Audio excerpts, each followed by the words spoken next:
गोवा से दिल्ली जा रही फ्लाइट जयपुर पहुंची, टेक ऑफ की परमिशन नहीं मिली। ड्यूटी टाइम पूरा होने पर पायलट प्लेन छोड़कर चले गए। दिल्ली में मौसम खराब होने की वजह से गोवा से दिल्ली जा रही आकाशा एयरलाइंस की फ्लाइट को बुधवार रात जयपुर एयरपोर्ट पर डाइवर्ट किया गया। इसके बाद पायलट को टेक ऑफ की परमिशन नहीं मिली।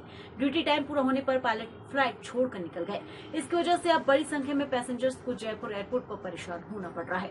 दरअसल 9 जुलाई की शाम 4:12 पर आकाशा एयरलाइंस की फ्लाइट QP 1629 से गोवा से दिल्ली एयरपोर्ट के लिए उड़ान भरी थी। वहीं इसके बाद शाम लगभग 6:30 बजे फ्लाइट दिल्ली एयर स्पेस में पहुंच गई। दिल्ली में खराब मौसम की वजह से एयरपोर्ट पर लैंड नहीं कर पाई। इसके बाद दिल्ली ATC ने आकाशा एयरलाइंस की फ्लाइट को जयपुर एयरपोर्ट के लिए डाइवर्ट कर दिया। शाम 7:30 पर फ्लाइट जयपुर एयरपोर्ट में लैंड हो गई। इसके बाद पायलट ने फिर से दिल्ली के लिए उड़ान भरने की क्लियरेंस मिलने का इंतजार किया, लेकिन देर रात तक ATC से टेक ऑफ की परमिशन नहीं मिली। वहीं ड्यूटी टाइम पूरा होने पर पायलट फ्लाइट छोड़कर निकल गए।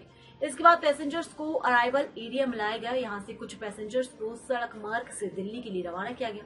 वहीं कुछ पैसेंजर्स फ्लाइट से ही दिल्ली जाना चाहते थे। उन्हें गुरुवार सुबह 8 बजे आकाशा एयरलाइंस की ही दिल्ली के लिए प्रस्तावित फ्लाइट की जानकारी दी गई।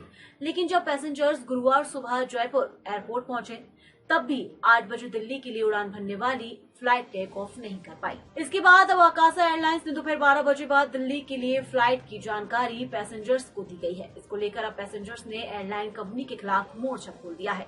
90 मिनट तक कैद करके रखा। गोवा से दिल्ली के लिए सफर करने वाले एमली सिंह ने कहा कि आकाशा एयरलाइंस की कार्यशैली बहुत ही ज्यादा खराब है। कल हमारी फ्लाइट को गोवा से जयपुर डाइवर्ट कर दिया गया। वहीं इसके बाद 90 मिनट तक सभी पैसेंजर्स को फ्लाइट में ही कैद रखा गया। इस दौरान कोई भी कर्मचारी या अधिकारी हमसे बातचीत तक करने नहीं आया। वहीं नहीं हमारे खाने पीने की कोई व्यवस्था की गई। आखिरी वक्त पर पायलट फ्लाइट छोड़कर चले गए। इसके बाद गुरुवार सुबह 8 बजे दिल्ली फ्लाइट प्रस्तावित की गई। इसको लेकर जब हम सुबह 7 बजे एयरपोर्ट पहुंचे, हमें बताया गया कि फिलहाल फ्लाइट डिले है, जो दोपहर 12 बजे दिल्ली के लिए उड़ान भरेगी। वह उन्होंने कहा कि एयरलाइंस कंपनी द्वारा हमें सिर्फ और सिर्फ आश्वासन दिए जा रहे हैं। हमारी सुनवाई तक करने वाला यहाँ कोई व्यक्ति नहीं है। ऐसे में केंद्र सरकार को इस तरह की एयरलाइंस कंपनियों पर सख्त नियम लागू करने चाहिए।